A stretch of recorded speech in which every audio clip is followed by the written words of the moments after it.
Con Paul, Paul, a ver, había mucho y siempre marca mucha expectativa el inicio, el equipo de trabajo, los colaboradores. ¿Cómo ves este equipo de trabajo? ¿Técnico, político? ¿Cuál es la evaluación que haces?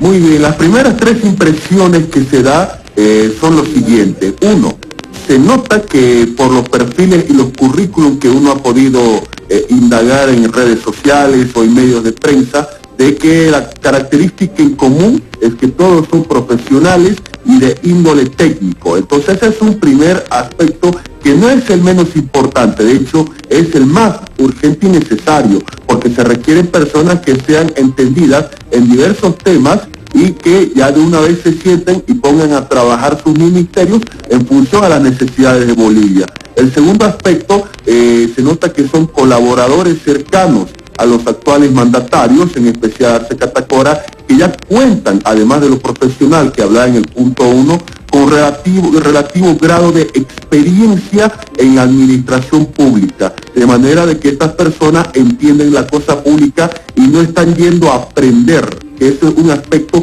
urgente que el país requiere en este preciso instante.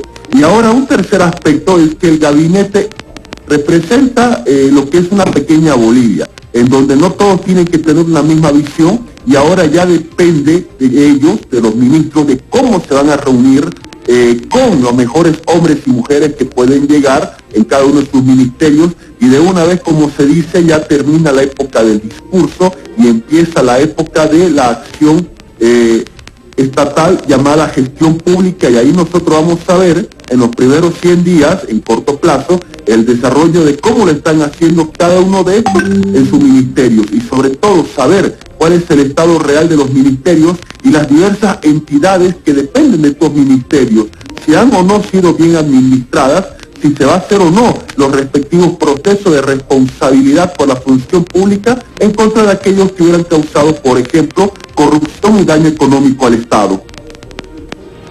Daniel, este gabinete, por lo que hemos podido escuchar de Paul, es un gabinete que, como él decía, tiene una línea, o por lo menos sigue una línea de profesionales, cada uno formado en el área efectivamente que va a dirigir en el país. ¿Cuál es la impresión de Daniel? ¿Es un gabinete más técnico que político o combina ambos?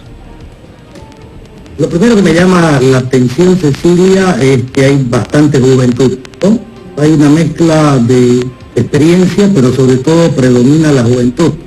Creo que eso es importante, ¿no? Porque además muestra coherencia con lo que venían anunciando las autoridades.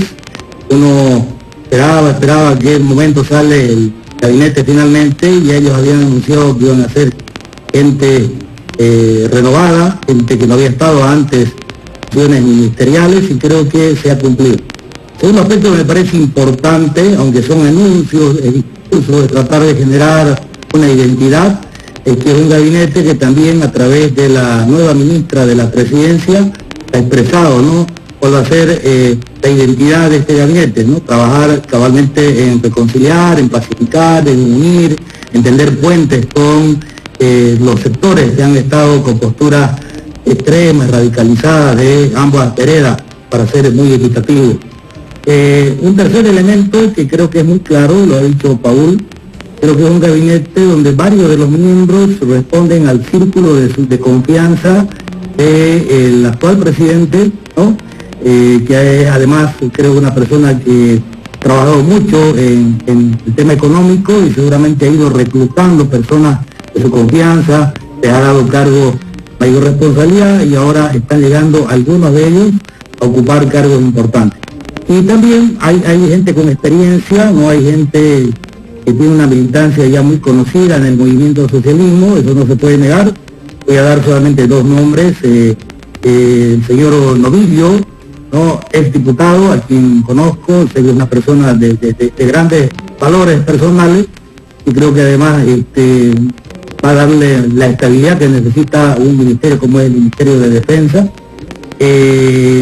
También está don Edgar Montaño, que creo que lo conocemos por su rol de asambleísta, ¿no? Creo que tiene bastante experiencia política, y donde sí tengo mucha curiosidad, Cecilia, permítame que lo diga así a manera de diálogo, es en el perfil del nuevo ministro de Gobierno, ¿no? Si hay una cartera que creo que ha marcado agendas, ¿no?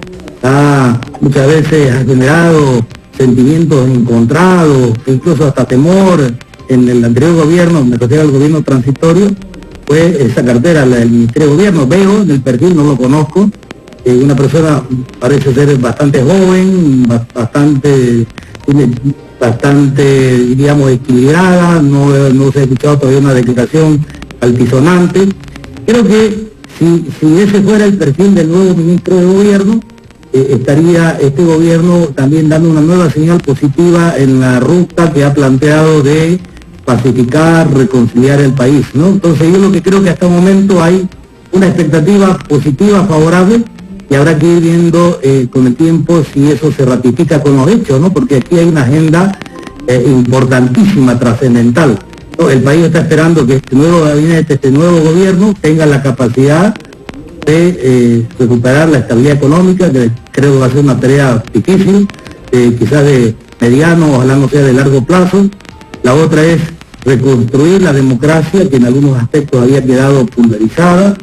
Y la tercera, que es muy importante en la línea de lo que planteó Choquehuanca, el señor Arce, generar confianza, ¿no? Confianza con las instituciones, confianza en las relaciones interpersonales, en las relaciones políticas, y para eso se necesita un gabinete que tenga ese toque técnico, pero también tenga esa capacidad política, ¿no? De armar esas estructuras de diálogo, tender puentes, saber concertar, saber elaborar agendas, porque ese gabinete va a tener que dialogar con los sectores, con las regiones, con los descontentos, porque ustedes lo mencionaban, ¿no? Y hay un grupo de descontentos porque creen que no están representados en la proporción que debían estar representados en el nuevo gabinete. Entonces, hay un mundo de cosas, pero bueno, creo que todavía mantenemos todos una expectativa positiva por lo que se viene, Cecilia. Bien. Bien, Paul, queda claro que este es un trabajo en equipo, este es un trabajo conjunto, pero queda claro también que son circunstancias muy diferentes las que estamos viviendo. Va a haber mucha expectativa, ya hay mucha expectativa en lo que puedan hacer en el ámbito de la economía, el ministerio o el ministro de Economía, en el ámbito de la salud, el ministro de Salud, y por supuesto en el ámbito social relacionado con educación, etcétera. Pero no dejan de haber, Paul, ministerios clave dentro de esto. ¿Cómo ves esta situación? Por ejemplo, Marianela Prada, ministra de la Presidencia, y lo que mencionaba Daniel, dos ministerios que también no dejan de ser claves dentro de cualquier gabinete, que son Gobierno y Defensa. ¿Cómo ves esta estructura? Cuando nosotros hablamos, y profundizando lo que decía Daniel, y lo voy a llevar ahora a la complementación por si acaso, nosotros tenemos que hay ministerios que van a ser partícipes de la reactivación económica. El propio Ministerio de Economía y Finanzas Públicas es uno de ellos, que obviamente es una persona que de confianza del actual presidente, que el presidente ha sido MAE de esa entidad, máxima autoridad ejecutiva. Ya sabe cómo es economía y finanzas públicas. Entonces, obviamente, tiene que colocar a alguien con el perfil técnico y profesional respectivo. Desarrollo productivo y economía plural es otro ministerio de suma importancia cuando hablamos de una reactivación económica. No solamente el ministerio como tal, sino las entidades descentralizadas y desconcentradas que dependen de desarrollo productivo y economía plural. Planificación también es otro ministerio que va a jugar su rol importante en lo que es la reactivación boliviana a corto, mediano y largo plazo. También no podemos olvidar obras públicas, servicios y vivienda, donde está Edgar Montaño, en el cual podemos decir que ha sido la transición más pacífica y más caballerosa de todos los ministerios, ¿no? Entregada por el propio exministro Iván Arias y aplaudido inclusive por el actual ministro entrante, Montaño, que ha reconocido la caballerosidad de esta transición que solamente se ha visto en este ministerio. Todos ellos ya tienen que empezar a realizar de manera conjunta cómo va a ser la reactivación económica. No solamente pasa por el anuncio del presidente Arce Catacora de entregar el bono contra el hambre de 1.000 bolivianos, no, pasa por acciones más profundas dirigidas a cómo hacemos que el Estado, el empresariado y los sectores de la sociedad civil, donde está ahí obviamente Central Obrera, confederaciones de trabajadores y otros, nos ponemos de acuerdo para tener un plan a corto y mediano plazo de reactivar la economía de este país sabiendo de que hay una recesión mundial generada por la pandemia. Entonces aquí ya nosotros decimos que termina la época del discurso y empieza la época de acción. Ahora, la cara más visible, precisamente por el ministerio que lo caracteriza, es presidencia. Hay una ministra, Marianela Prada Tejada, que realmente ha dado un discurso bastante positivo, bastante alentador, que invita, como se dice, a soñar, y que en una de las partes más importantes no solamente llamaba a la unidad, no solamente llamaba a que hay que aunar esfuerzos y reconocer las diferencias políticas, sino una de las partes más importantes, ella reconocía que en el gobierno de 14 años anterior hubieron errores. Es decir, que una autoridad del MAS de alto nivel, como es la ministra Prada Tejada, reconozca eso, es un gran aspecto. Algo que si alguien critica eso dentro del MAS es bastante cuestionado por los mismos masistas. Pero resulta que ella lo ha reconocido y ella ha dicho, tenemos que corregir esos errores. Es decir, es una invitación también a la autocrítica que la ministra está haciendo, y que obviamente ella es la cara y la representante del presidente precisamente por las características del Ministerio de la Presidencia. Ahora, como decía hace rato, y obviamente concuerdo con Daniel, la época del discurso, la época de todo el tema de la palabra ya culmina. Ahora empieza la época de acción. Y lo primero que se tiene que hacer es que los ministros se rodeen de personas que absolutamente conozcan del tema, conozcan de las materias. Hay áreas de transparencia, jurídica, administrativa, financiera, y cada ministerio tiene una dirección general particular que es diferente en otro, o que en otro no existe. Aquí ya es donde tiene que haber esa situación de generar o tener mejores hombres y mujeres que se sienten en las direcciones, por ejemplo, en todos los cargos jerárquicos, y empiecen a trabajar. Y como decía al principio, no hay tiempo para experimentar, o no hay tiempo para aprender, sino el tiempo que Bolivia requiere es que pongan de una vez en práctica lo que esas personas saben. En este caso, Daniel, ¿usted cree que después de escuchar el mensaje de la ministra Marianela Prada en la jornada de hoy, ella puede ser ese elemento conciliador, ese elemento que lleve al punto de encuentro, como ella planteaba, es decir, que ejerce ese rol dentro del ministerio? Ella va a cumplir un rol importante, Cecilia, no me cabe la menor duda, pero esa no puede ser tarea solamente de una persona o de una tercera. Yo creo que si miramos de verdad de manera estratégica la posibilidad de cambiar, ¿no?, esta naturaleza conflictiva, los desencuentros históricos que tiene la sociedad boliviana, hay que buscar respuestas que sean más profundas, ¿no? La educación es la herramienta sobre la cual hay que apostar.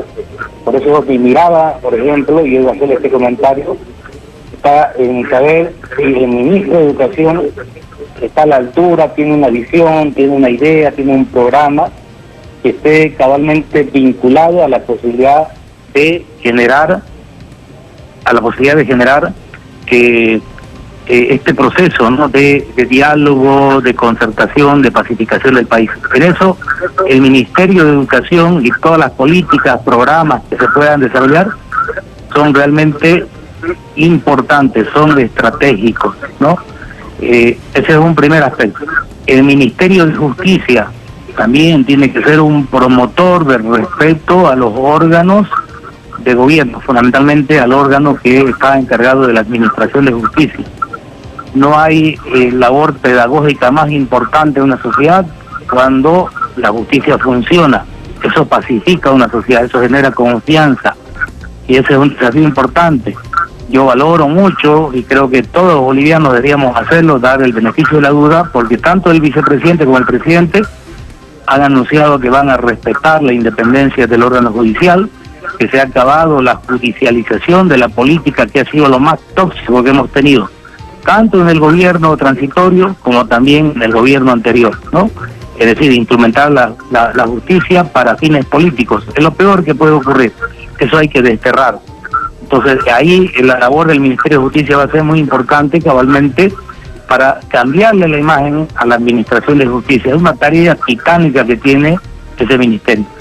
Y el Ministerio de Salud, ¿no? Que hay toda una mirada, ¿no? Una expectativa por esta crisis sanitaria, por lo que ha vivido la población en esta pandemia, y definitivamente queda muy claro que hay que brindarle mayor atención a la salud. Y quiero retornar, me disculpan, con una tarea que es importante para la educación, que tiene que ver con la conciliación, pero tiene que también que ver con los niños, con los adolescentes. No podemos descuidarlo. El peor error que pudo haber cometido el gobierno transitorio fue clausurar el periodo escolar, ¿no? Darle una vacación sin que tengan ninguna actividad, ¿no? Que está generando además un legado cultural en la niñez, en la adolescencia, que no corresponde para la edad en la que ellos se encuentran. Entonces, esto de la reconciliación no solamente le corresponde a un ministerio, ¿no? A mí me alegra mucho que además sea una mujer profesional, cruceña, la que encabece por primera vez ese ministerio. Pero esa tarea que le toca a ella es una tarea histórica, trascendental, importante. Así que hay que desearle suerte a doña Marianela Prada Tejada, que ahora encabeza ese ministerio.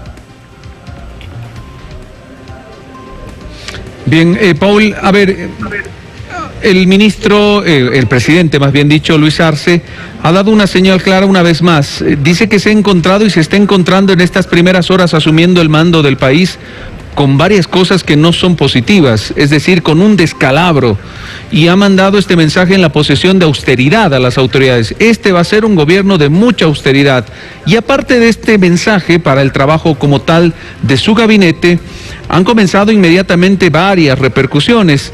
Mi pregunta en este sentido es, ¿van a dejar trabajar austeramente este gabinete? Porque salen sectores del Alto que nuevamente protestan ahí en Plaza Murillo y dicen, a nosotros nos tocaba 2, 3 o 4 ministerios y no estamos de acuerdo.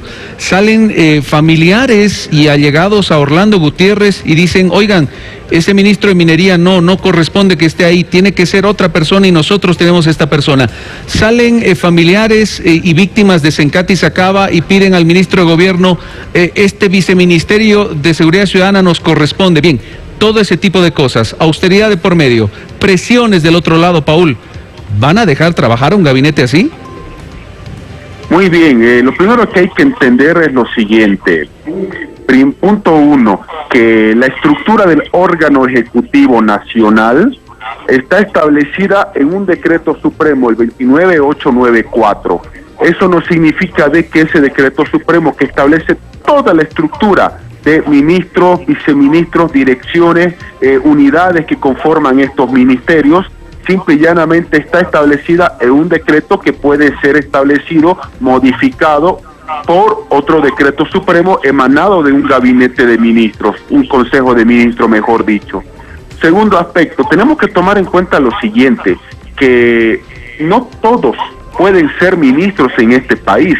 Lo que sucede es que esa es la lógica que mucha gente desde bastantes años atrás se viene manejando. O soy ministro o no soy nada, cuando en realidad hay carteras viceministeriales tan específicas y tan importantes en la hora de la gestión pública, y muchos no lo entienden de esa manera, y es fácil de comprender porque la cosa pública no es entendida por la totalidad de la ciudadanía. Por ejemplo, por hablar dos viceministerios de suma importancia, Defensa Civil, que corresponde al Ministerio de Defensa, ese Defensa Civil que atiende emergencias, riesgos, desastres naturales, o el Viceministerio de Autonomías, que depende del Ministerio de la Presidencia.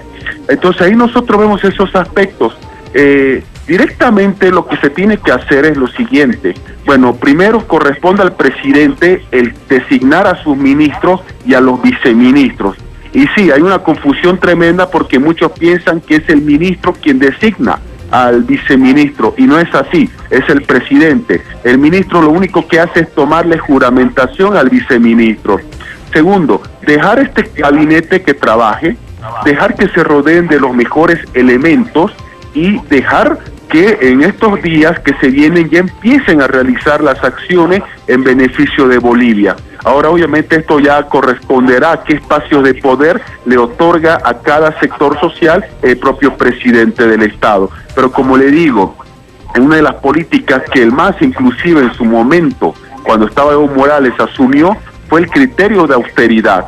Y cuando hablamos de austeridad es absolutamente no dilapidar recursos económicos en gastos que pueden ser considerados como absurdos o insulsos. Ahora, tenemos que también tomar en cuenta otro punto de vista.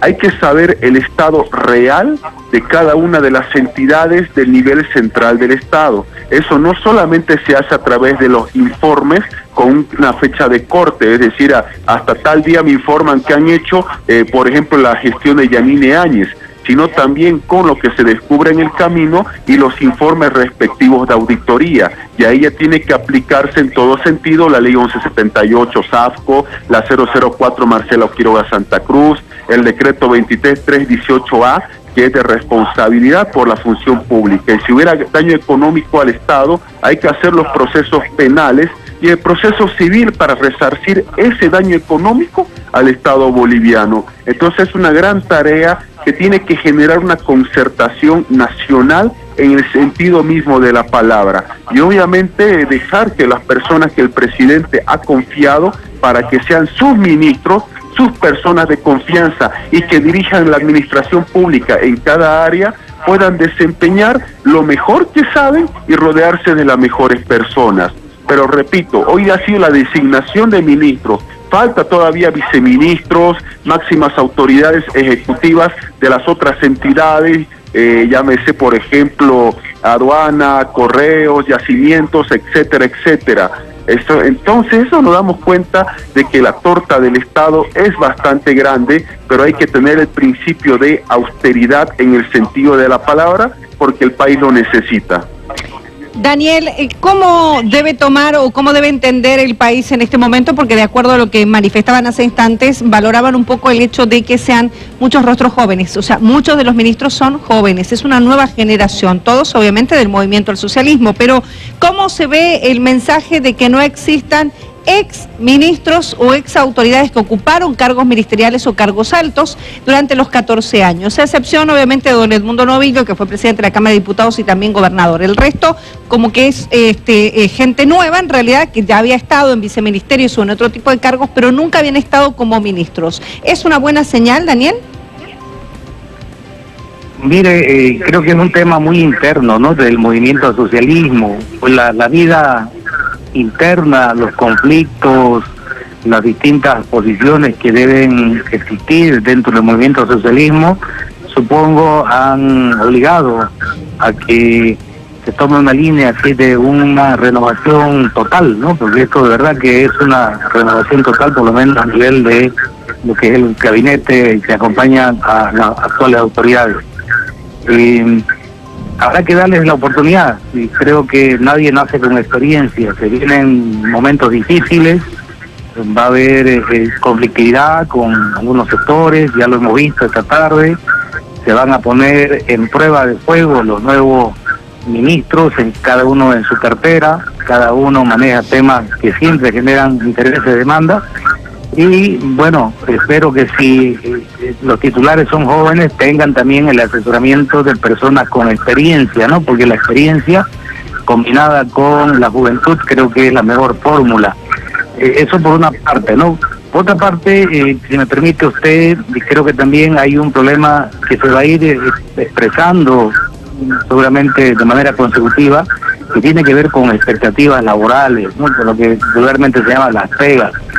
Y lo que hemos visto hoy en la tarde, o esa movilización de dirigentes del Alto, es una búsqueda de pegas, de lo tradicional, ¿no? El clientelismo, usar al Estado para tener espacio. Entonces, creo que mientras el movimiento socialismo resuelva sus problemas internos, dejen trabajar a los jóvenes, les permitan seguir esta línea de la concertación, de los equilibrios, creo que podríamos estar avanzando a mejores días, no solamente para el gobierno, sino para todo el país. El país, la sociedad está con mucha sed de reconciliación, tiene sed de que se generen equilibrios regionales, sociales, económicos, culturales. Creo que eso viene a ser definitivamente importante, y ese toque lo pueden dar básicamente los jóvenes que no están contaminados con intereses, con prejuicios han abundado, ¿no?, en todos los gobiernos siempre, ¿no?, porque finalmente la política se convierte a veces en una especie de hábito que te hace repetir errores o consignas. Permítame, Daniel, esta repregunta, acaba de mencionarlo, que es correcto, y ojo, no es exclusivo de ningún gobierno. Ocurre generalmente cuando se cambia de gobierno, rondar ministerios, rondar Palacio de Gobierno, rondar Asamblea Legislativa, buscando pegas, buscando trabajos.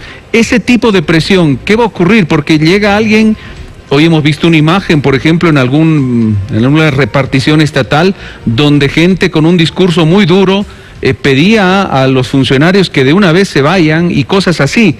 A eso me refería. ¿Eso va a ser un perjuicio para el trabajo de estas autoridades que posiblemente quieran entrar con un trabajo muy bien elaborado, pero se encuentren con este tipo de presiones, Daniel?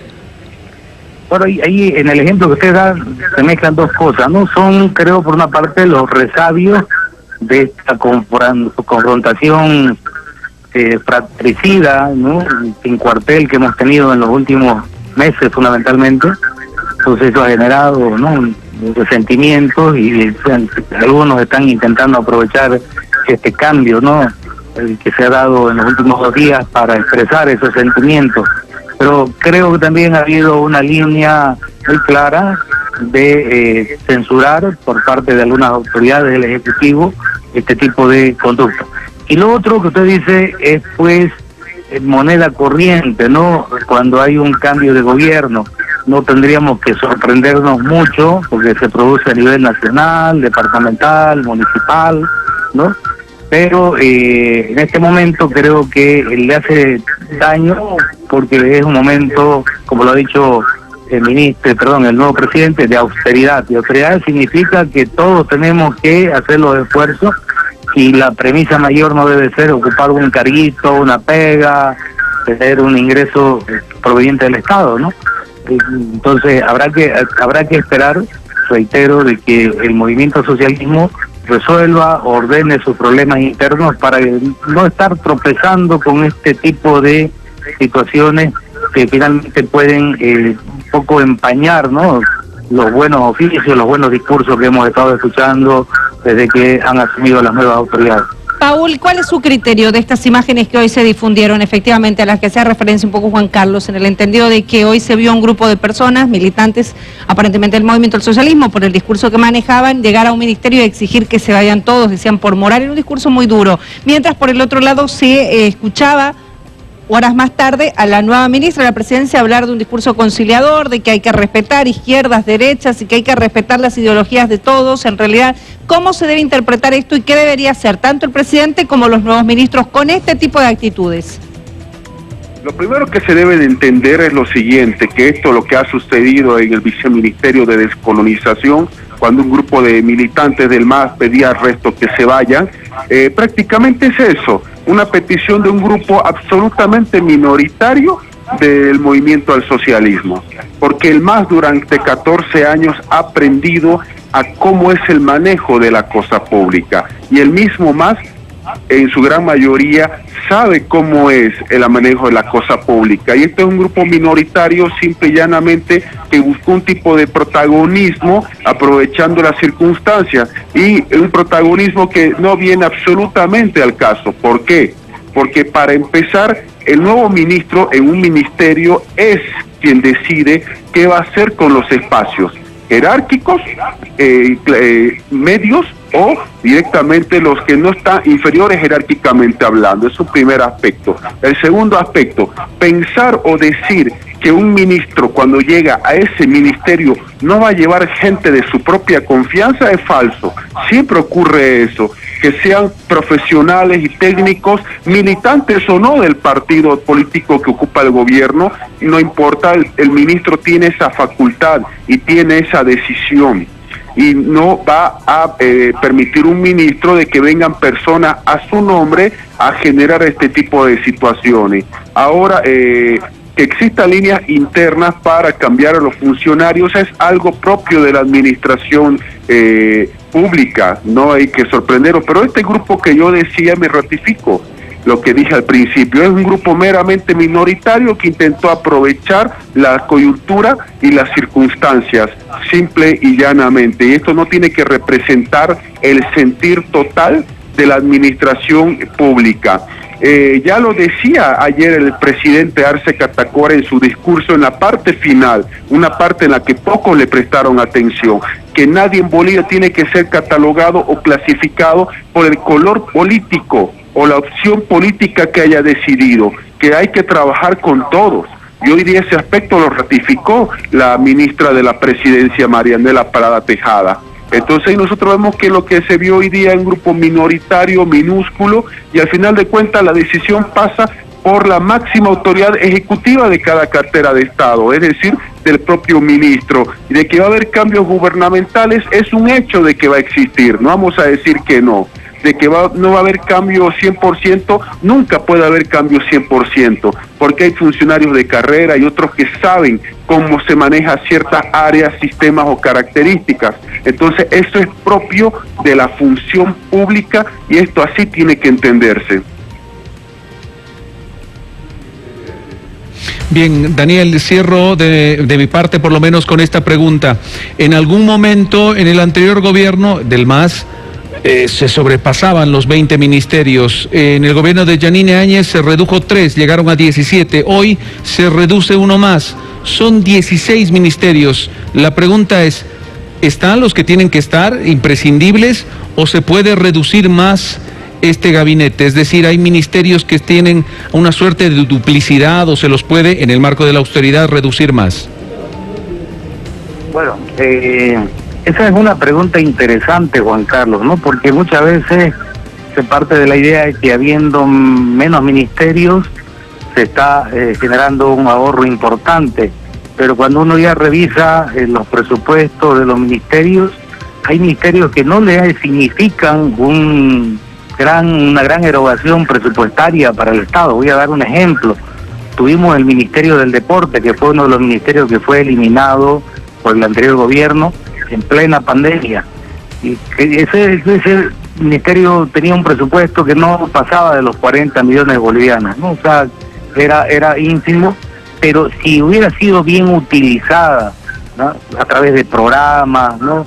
A través de actividades que coadyuven, ¿no es cierto?, el encierro que fue tan prolongado, que desarrollan actividades de apoyo a niños, a jóvenes, o que trabajen, que tiene que ver con la rehabilitación física, la prevención, estoy seguro que bien se justificarían esos 40 millones y gastaríamos menos en enfermedades, gastaríamos menos en curaciones y médicos, ¿no? Todo hay que verlo de acuerdo a cada ministerio.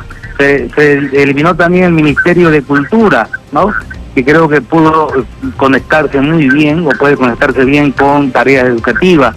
Entonces son ministerios que no tienen un gran presupuesto y hay muchos profesionales, ¿no?, del arte, de la actividad física, que podrían cumplir un rol extraordinario en favor de la sociedad en estos tiempos, que la gente saliendo de un encierro, todavía con la ansiedad que esto implica por la pandemia, tener actividades complementarias sin que, repito, eso signifique una gran erogación presupuestaria. Obviamente todos sabemos que los ministerios que consumen mayor presupuesto son obras públicas, gobierno, defensa. Es ahí donde tiene que estar la verdadera austeridad, ¿no?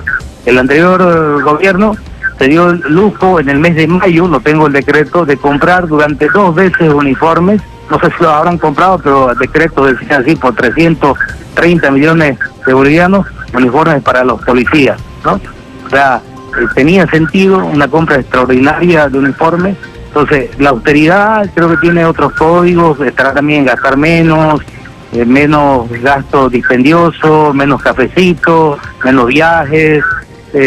Yo creo que ahí el ministro de Economía debe tener toda una experticia, ¿no?, para generar algunas líneas que le permitan de verdad al Estado boliviano en este momento ajustarse el cinturón y tratar de ahorrar al máximo para poder también de esa manera tener oxígeno económico para actividades como la salud, como la educación, que son trascendentales en este momento.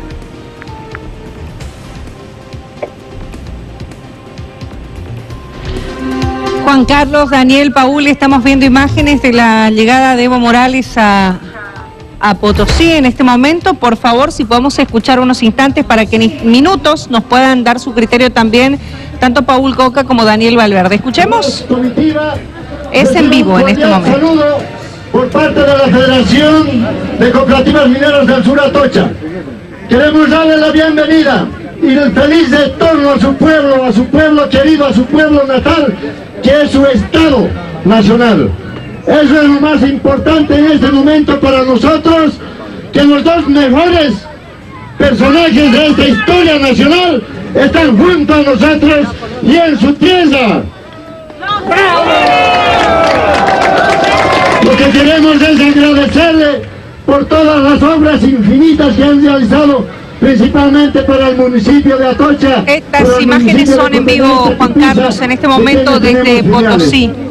Esas son gracias a las acciones comunitarias. Exactamente, estamos observando, Cecilia, amigos, lo que está ocurriendo a esta hora de la noche en la población de Atocha. Recordemos que esta mañana ha ingresado ya a territorio nacional la comitiva y están realizando un viaje por tierra en una caravana. Se prevé que estén pasando la noche en Uyuni, ese era parte del cronograma, y mañana martes, en el transcurso de la jornada, arribando, después de pasar por Oruro, arribando al trópico de Cochabamba, que es el destino final de Evo Morales, que es el lugar donde han anunciado se va a quedar durante este tiempo. Entonces, lo que está ocurriendo a esta hora de la noche, el recibimiento. Aprovecho las imágenes para consultarles a nuestros analistas en esta situación de realidades paralelas que está viviendo una misma organización política. Hasta hace segundos, analizando la gestión inicial, el gabinete, la posesión, Paul, pero también otra realidad que está viviendo este mismo partido político, el Movimiento al Socialismo, con el recibimiento de estas dos exautoridades. ¿Cómo ves este panorama, Paul?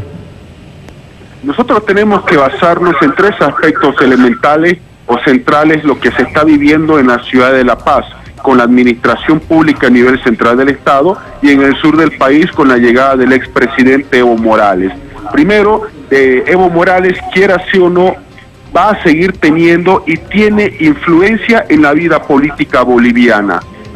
Influenciaba desde Argentina, y por supuesto que esa influencia va a ser incrementada con su presencia en Bolivia. Es decir que no tiene influencia es falso, va a influenciar en la vida política nacional. Segundo, no nos olvidemos que él es líder del Movimiento al Socialismo, razón por la cual obviamente va a tener influencia al interior del MAS, de los militantes, seguidores y dirigentes y simpatizantes de este partido político que ha vuelto a retomar el poder después de los hechos de hace exactamente un año atrás. Entonces, decir que no va a tener incidencia al interior del MAS es falso. Y tercer aspecto, la incidencia que muchos se preguntan en función de la administración pública del presidente Arce Catacora, ¿va a tener o no influencia? La respuesta, claro, no la puedo dar yo, obviamente, sino el propio presidente, pero sí podemos decir de que va a tener influencia en el gabinete de ministros, en la toma de decisiones gubernamental, en la medida, repito, en la medida el que el presidente y el vicepresidente así lo permitan. Pero resulta que también no podemos olvidarnos que ya hay un escenario subnacional que se viene. Ya han lanzado la fecha de las elecciones para el mes de marzo del próximo año, en donde Evo Morales también puede ser ese eje, como jefe del MAS, de articulación de diversos sectores rumbo a los comicios subnacionales. Porque no nos olvidemos que hay regiones en Bolivia que todavía le son contrarias al MAS, que el MAS desea recuperarlas o desea conquistarlas por primera vez. Hablo del departamento de Santa Cruz, hablo de la ciudad de Cochabamba o Cercado, donde el MAS ya no está en el poder, sino que lo ganó Demócrata con José María Leyes, que el MAS no ha podido ganar espacios subnacionales en Tarija, llámese la ciudad capital o el departamento en la gobernación. Entonces, obviamente, Evo Morales puede ser el jefe de campaña natural del MAS en estos comicios subnacionales. ¿Y por qué le doy importancia a estos comicios? Porque ya se cerró la etapa de las elecciones generales y la otra mitad del poder se va a disputar en las regiones. Entonces ahí vamos a tener un 100% del control político electoral y la administración pública en todos sus niveles consolidados. y es obvio que Evo Morales va a tener un gran papel en este proceso subnacional que ya se ha lanzado y que ya arranca, como se dice, de entrada.